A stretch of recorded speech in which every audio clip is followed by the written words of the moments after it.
Hey, this is straight man Larry Whitaker here. And funny man. You want to go ahead and introduce Luis Escobar. And here we are at the corner booth. Without chance. Yeah, no chance today of a corner booth with any chance of having chance. So Luis informed me that our last episode, which I won't go into the title of, was only successful in recording 5 minutes. So we're going to re-record that one at a later time when Chance can be with us. Yeah, because that was a good episode. Too bad we... So you'll just have to wait. Have to do it again. But it was exciting. So Luis has come up with a plethora Have I? of ideas for corner booth episodes in addition to some interviews we'll be doing in the future. So today, what are we talking about, Luis? I have no idea. This is going to be a very short episode. Yeah, I had a list of incredible, mind-bending subjects. No, the only one that sticks to my mind is the controversial one. Are we going to have to put an age warning on this thing, or? Because so let's try a lighthearted one, and then maybe if we get enough reaction from people, we'll We want to do lighthearted. So we're going to talk about supernatural Vampire Hunter D movies. Is that it? With lots of blood and gore. We could talk about horror and supernatural, but if we are, it kind of. I mean, Chance, who's also all into that stuff. Well, he's not here. Why would no? That's his fault. Let's talk about a little something. Let's talk about the creator of Bugs Bunny. You mean Chuck Jones? Yes, some of you have probably heard on the radio the Chuck Jones experience, which I think was like in Vegas or something. Some casino saying he was the creator of Bugs Bunny. He was not, although he certainly was a huge part of the development of Bugs. He was the creator of Wile E. Coyote and the Roadrunner, but who did create Bugs Bunny? Tex Avery. I've heard of him. Highly influential cartoonist who went from Warner Brothers to MGM. I think he did his craziest stuff by far at MGM. Well, yeah, I've got. I'm such a huge fan. I mean, he's the reason why I got into animation. Like, I have to say he's the reason, because I saw a documentary, the Tex Avery documentary. Have you ever seen that? I don't know if I have. I've got bits of it or clips of it from online on my site. I think it's, if you search on my site, type in Tex Avery, you're going to see what it. What website? LuisEscobarblog.com. If you go on the search, just type in Tex Avery and that particular post should come up. But it opened my eyes to animation that wasn't just for kids, and at least it explained to the mass audience that this guy wasn't necessarily doing kid cartoons. He was just doing cartoons that made him laugh, and the target audience was like adult teenagers and up. It seems to me, I may be getting the quote wrong, but I recall a quote that was supposedly from Walt Disney. I'd have to check my source, but it was something to the effect of Walt was responding to someone's question of how he came up with animated ideas for animated cartoons, and why is it that the cartoons he makes for kids are so successful. And he said, well, I don't make cartoons for kids. I make cartoons for everybody. And I think that if you have that kind of a mindset, when you're obviously you've got to target certain venues have to be targeted. The Simpsons is not targeted toward little kids, obviously, and many of the old Looney Tunes were not. They were an all audiences kind of thing. Everybody was, watching those cartoons. But if you have that kind of a mindset, you cast a much broader net when you're entertaining people. And kids are a lot smarter than people think. You may write something that some of the material is above the kid's head. They may not get it, but that's what's so great when you get older and you watch it again. You feel smart because suddenly, hey, I get that gag now. Yeah, he apparently lost an eye due to a paperclip fight in the studio. He actually had only Tex one Avery did, eye. yeah. It's crazy. Well, tell us about him. I mean, I know a little bit about him, but some of the listeners aren't going to know who he Well, Tex is. Avery, well, he invented Bugs Bunny, I mean, but among many others. it, Droopy Dog also. and it wasn't. He didn't invent Elmer, did he? I can't remember. Maybe he created. Did he create Egghead, which evolved into Yes. Elmer? Yeah. He Screwy Squirrel, Droopy.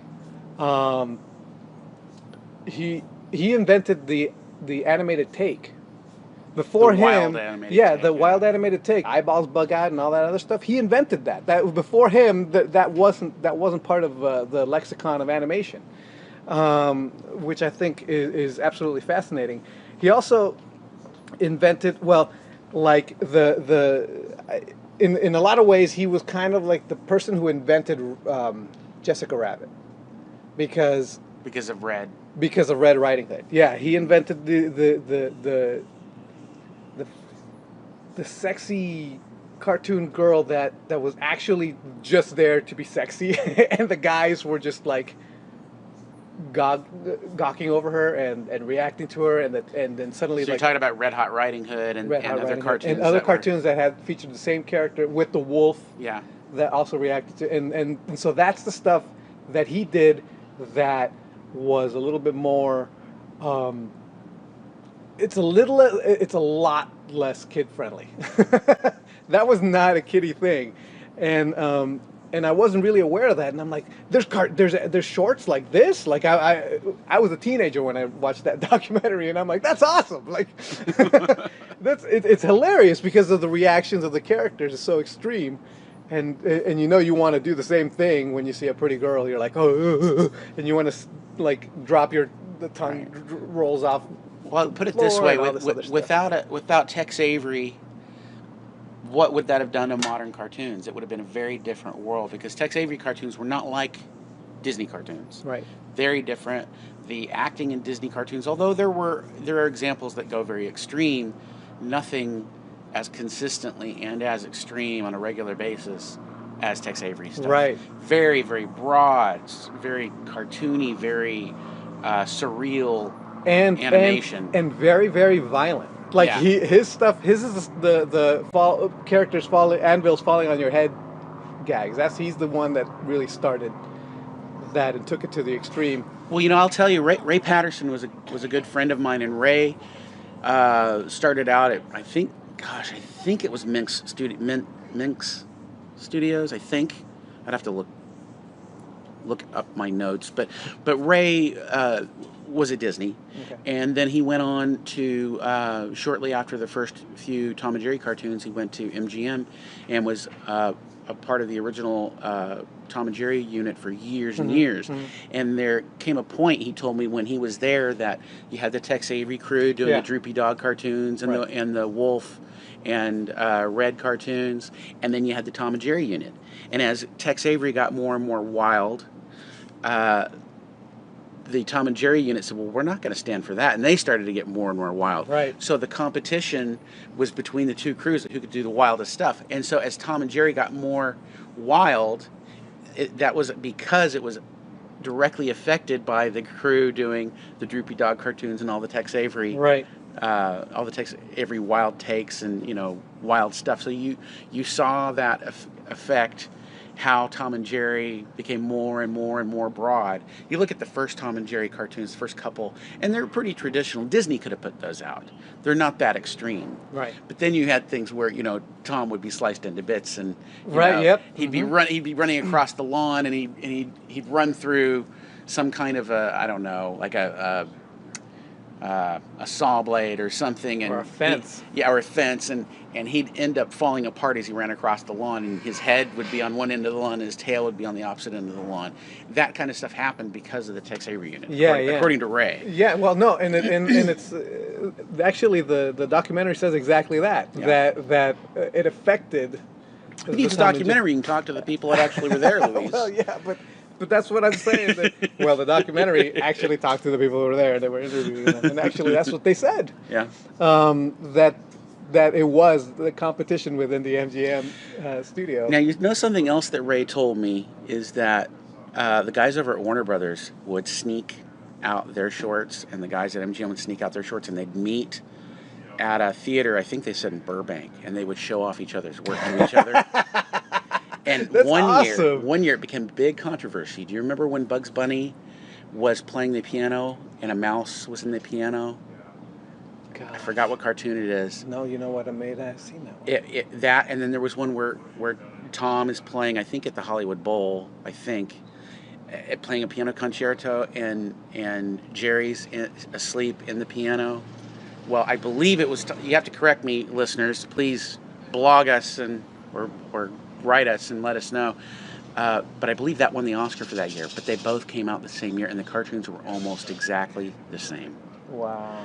And I think, if I recall properly, that Ray said they got in trouble because they figured someone saw this cartoon over at Warner Brothers, or we saw this cartoon, that Warner Brothers were working on. Personally, I think it was the Tom and Jerry one was the original because the mouse and the cat. Right. There was no little mouse that was partnered with Bugs Bunny before. Yeah, of course. But one of them, I believe it was the Tom and Jerry one, won the Oscar that year. So I guess that made a big stink. Wow. Off topic, but back to Tex Avery. It's a very interesting tangent, actually. Yeah. So, but he created characters like Screwy Squirrel, which not very visible now, but great. Screwy Squirrel wasn't exactly that appealing. He was a pretty. I liked the Screwy Squirrel cartoons. They had, the thing is. I mean, he was more of a grating. I don't even necessarily mean the drawings of him, but he was more of a grating like character. That? Yeah, like that. Yeah, I don't know. I like those cartoons. I became obsessed with Tex Avery after the documentary, and then, like I said, he influenced me coming into the animation industry because after that, the documentary, I realized that actually I wanted to be Tex Avery.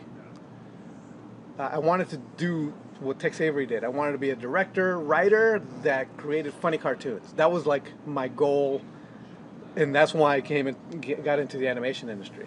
So Tex started. Do you remember where he started at? The first studio he worked at? No, I don't remember. But then he came into his own at Warner Brothers. Yes. And then went to MGM. Yes. And then from there went to Walter Lantz, I think. Yes. Because he did Chili Willy cartoons. Because he did Chili Willy and Quickie Koala after that, and then Raid commercials. Yeah. Raid. Raid.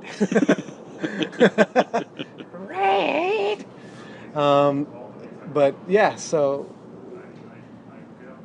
But he, man, so I ended up getting back in the VHS days. I still have my VHS tapes. What? And they have I have 3 volumes of all just Tex Avery shorts, and I watched them all, and they're just so good. They're so good. But you know what? What's the whipped cream or the icing on the cake of those cartoons, in my opinion? What? Scott Bradley. Would it bother you guys if I smoke right over here?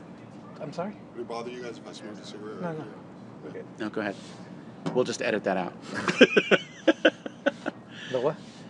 Scott Bradley. You've never heard of him? Because you've certainly heard his music. Oh.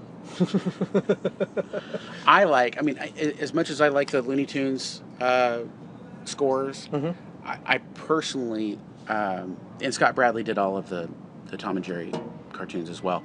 I personally like Scott Bradley's the best. He blended a lot of jazz in with his music, and the timing, the great timing that Tex Avery did was accented by that music and the way that it was composed. And I don't know if you've ever been in a session where the composer's been doing the music to the picture. I think I mentioned this before. I was in on an episode when we were doing Tiny Toons, and Bruce Broughton was the composer, and he had the whole orchestra there, and we were watching the picture, and he was doing the final music to picture. Okay. So he would sit there and watch what was going on, then he would direct the orchestra to hit the beats right at the action points. Oh, great. Which is exactly right, the same kind of thing that Scott Bradley did. It made all the difference. I think there's a YouTube concert of Chuck Jones shorts. Box Office Bunny is what you're Yeah. talking about. That's it's And done the same way. Yeah, they did that. Just the whole orchestra is just doing the live music Yeah. and the sound effects. Right. Yeah. Live sound effects. Yeah, it's really great to watch that. So it's kind of like that, only personal. Well, Tex Avery was not only was he the master of the broad take, and totally completely off the wall surreal animation, but his timing was impeccable. Of course, yeah. That's otherwise you wouldn't laugh. And oftentimes, he'd do something, there'd be a gag, and you think that's the end of it, and then there'd be one more little topper on the top of the gag. Yeah, he did stuff, and that. See, the thing is, the reason why watching that documentary blew my mind is because I hadn't seen any of his shorts, or if I had, they'd been obscured. Because usually, who you tend to notice most of all is Friz Freleng, Chuck Jones, and maybe Bob Clampett. And I say maybe because some people don't even know Bob Clampett. Those are the three big directors that everybody takes note of when you watch shorts, and those are the ones that keep getting rerun when you see shorts. Those for whatever reason Disney didn't rerun their shorts for a long time on television the way that Warner Brothers did. Yeah. So, but you never really see Tex Avery stuff, and I guess it's partly because he was part of the MGM stuff. His stuff is more MGM, so because Warner Brothers, he was early Warner Brothers, but they tend to run the later Warner Brothers cartoons. And then when he moved to MGM, you don't get to see Droopy shorts very often, or at all. It used to be. Now they've had him on cartoon, on the Cartoon Network channel and stuff. Yeah. So you didn't actually see his work, and so at least when I was growing up, all I was aware of was the later Warner Brothers stuff. And so when I saw this documentary, it opened my eyes to a different style of shorts, and the way that he messed with people's heads as far as the film. Like, there was a gag in one of his shorts where there's a dog and he's singing opera, and there's a hair on the film and it's flipping around. What is it, Maestro? What's the Magical Maestro? I think. Yeah, it's Magical Maestro. That's hilarious. And and he's singing and there's a hair in the film, and it's just all it's caught in the film gate. It's caught in the film gate, and throughout the short, it just kind of appears and disappears and appears and disappears, and finally the character just picks it up and plucks it out. He breaks the fourth wall. Right. It's funny. We did the same thing in Mickey's at Disneyland in Mickey's house. There's a film that plays at the beginning as you're waiting to get in and see Mickey's house, and I animated some of Goofy on that, and we did the same thing where a hair gets caught in the film gate. Right. Except it comes to life, and Goofy's trying to grab it with his hand. I animated that. Oh, okay. Well, you didn't know that, did you? No. But that's the thing. Like, so he set that up. I mean, that joke doesn't read watching it on video. It would only read if you're like in the movie theater, watching in an old film projector where that sort of thing happens.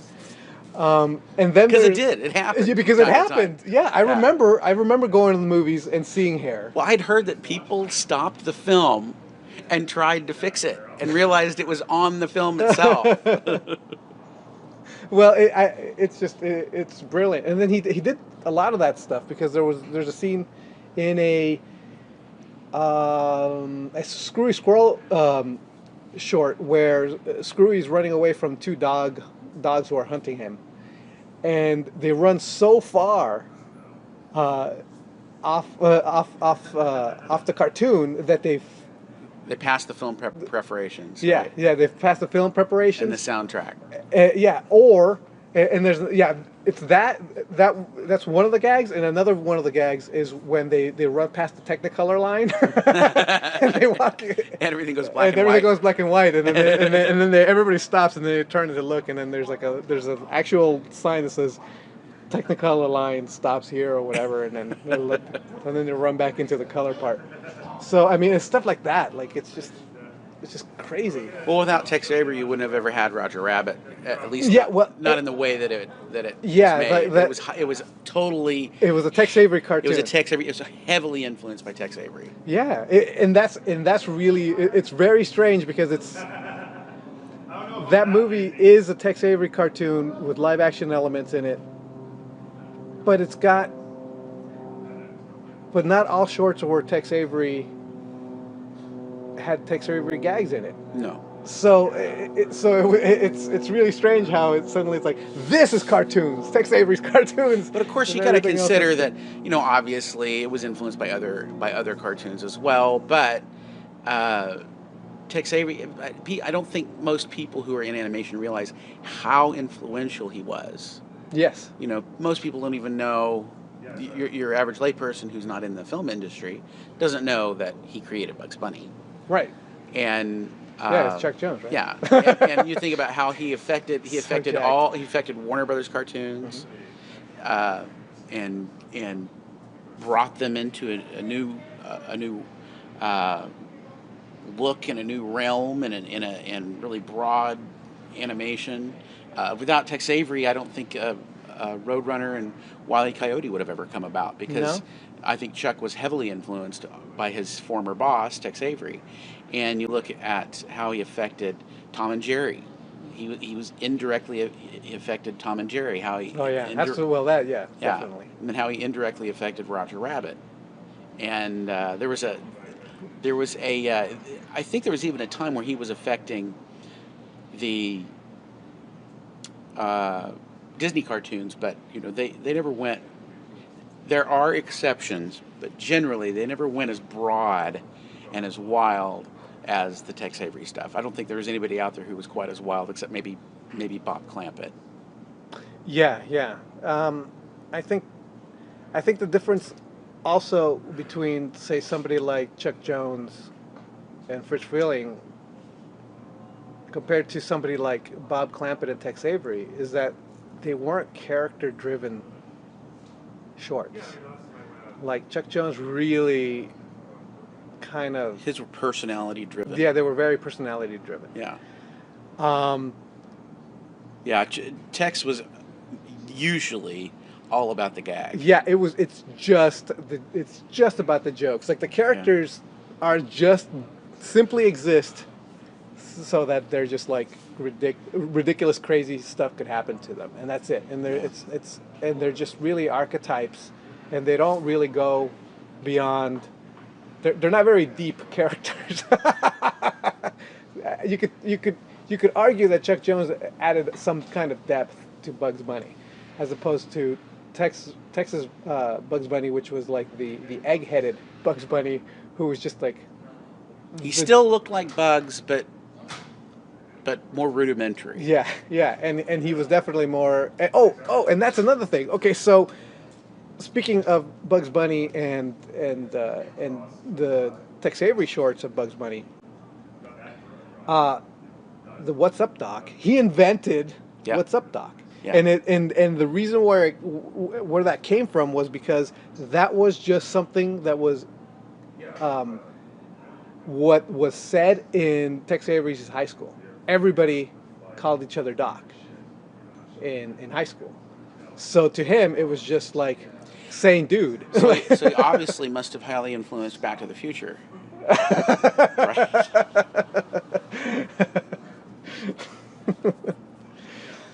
So yeah, like I'm like. What's do you have a favorite Tex Avery cartoon? I always think there's one. I can't believe I don't remember the name of that cartoon. What happens in it? Maybe I can remember it. It's just Symphony and Slang.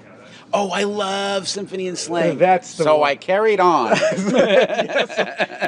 I was beside myself with anger. And then the entire cartoon is based off of just sayings and slang. Do you know who did the character designs on that? No. Tom Oreb. And He did Tom the Oreb? he did the character designs for Sleeping Beauty. Oh, well, there you go. Very, very influential character designer. It's one of the reasons why I like that cartoon is because of its graphic quality. It's not animated almost at all. It's super, super limited. But that's not the point. The point is it's almost like a slideshow of gags because it's a story being told completely in slang, just weird, like just sayings and things like that. But they're all visually portrayed in the most obvious ways. It's so. Do you know what that is? Oh my god! Do you remember that part? It's the oh yeah like the. What's the matter? Cat got your tongue? Yeah, things like cat got your tongue. And this cat is sitting there, and suddenly he just pops into the next pose, and he goes, he has his hand out. He's got a little tongue. There's a tongue in his hand. It's stuff like that, and gags like that, and the entire short is just that, and it's hilarious. That by far is my favorite. All the Red Riding Hood shorts, I love them to death, and the Droopies are just incredible. Like I man. Hello, all you happy people. But Symphony and Slang is my favorite. But close second are the is Red Riding Hood with the city dog and the country dog, and they go to the Yeah, exactly. they go to the nightclub, and then it's basically like 2 minutes of just the country dog, the country wolf freaking out. Like that's all it is. It's just him freaking out. And then chasing after Do you remember Red. Billy? The one with the Billy Goat? Yes. And oh gosh, the voice artist he was Elroy. The guy who did Elroy from the Jetsons was the I don't know voice of the wolf in that. Hey y'all, it's Billy. Oh yeah. Hey Billy boy. I love that cartoon. Yeah. So those characters are fantastic. So yeah, if I would recommend, I'm sure these shorts are on YouTube. Symphony and Slang must be on YouTube. They're all on YouTube now. So if possible, I highly recommend doing a YouTube search on Tex Avery. I'm sure one of the first things you're going to get is the clips of that short of that documentary, and on top of that, you'll probably get a bunch of Tex Avery shorts. So I'm gonna look up the name of that Billy Goat cartoon right now with Tex Avery. Of course, my cell service is slow. Wouldn't you know it? Talk about something, man. You can't just leave I don't leave know. the recording blank. What's the matter? Let's see. Well, I'm trying to think. Cat got your tongue?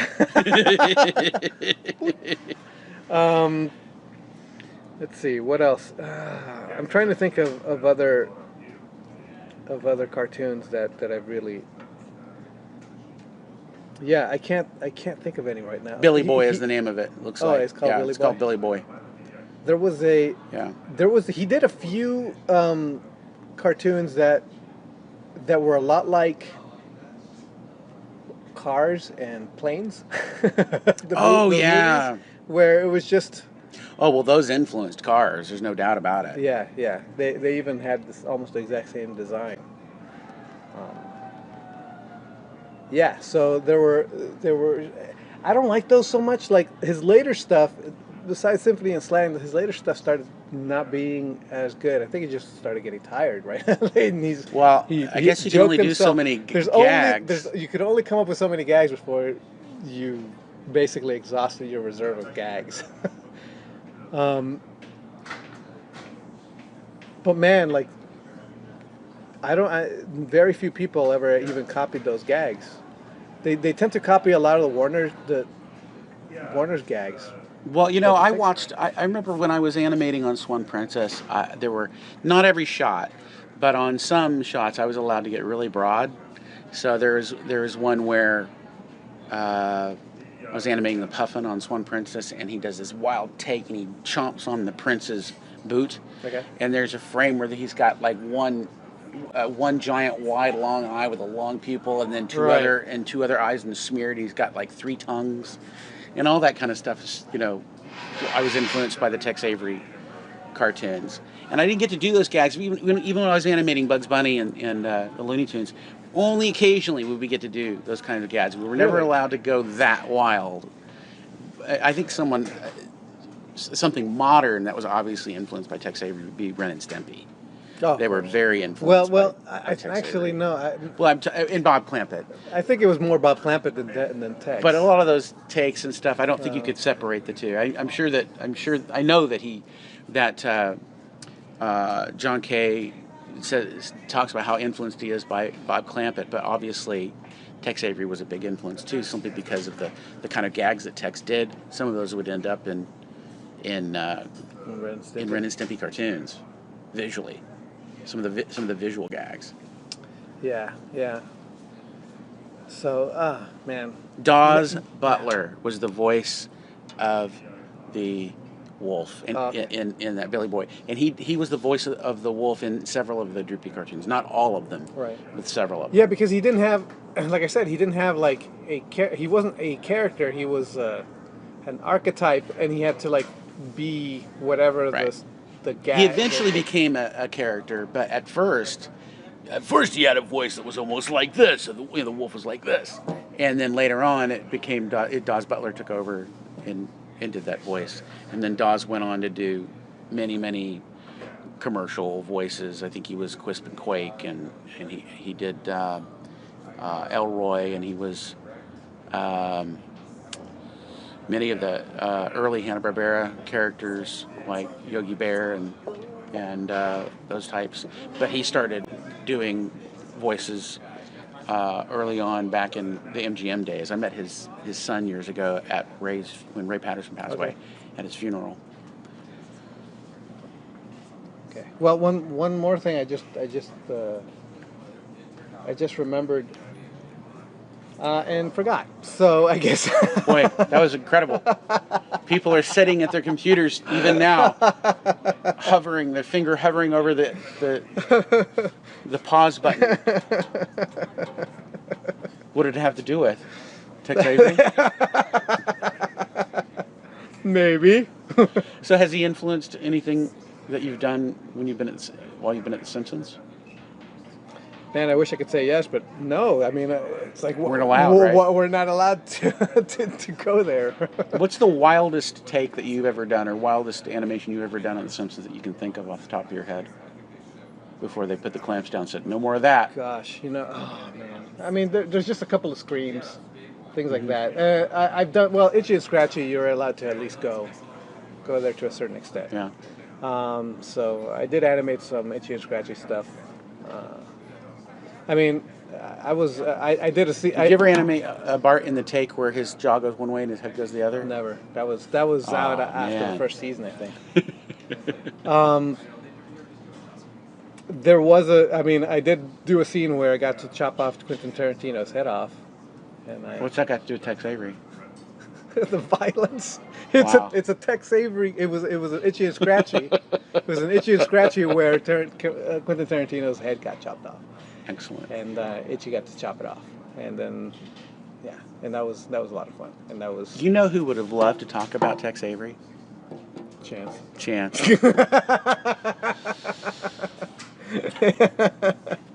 It's too bad. Too bad, Chance. All right, well, I think this wraps it up for another one. I think it does. So, where can they find us online? Well, you can find me online on Facebook. Ghost Train Pictures on Facebook. The Ghost Train website will be up soon as well. Ghost Train Pictures on Facebook and ghosttrainpictures.com. And please come and visit our cornerbooth.net site. If you've got some ideas for shows or comments on shows you've listened to, we'd love to hear what you have to say. Yeah, and join our newsletter so you can get updated for any kind of corner booth news that might be coming up, forthcoming.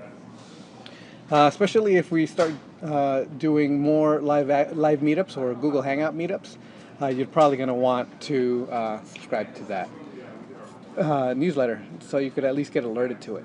You could find me on luisescobarblog.com. That's my personal blog. Or you could go to the drawing website, thedrawingwebsite.com, where you could learn to draw. You could get a free book there. You could get a free digital book on both my sites. But in the drawing website, you're going to get a free how-to draw book. And again, thanks for listening to thecornerbooth.net. And if you've enjoyed what you've heard, please take a listen to our other podcasts and let your friends know. Once again, this is Luis Escobar and Larry Whitaker at The Corner Booth.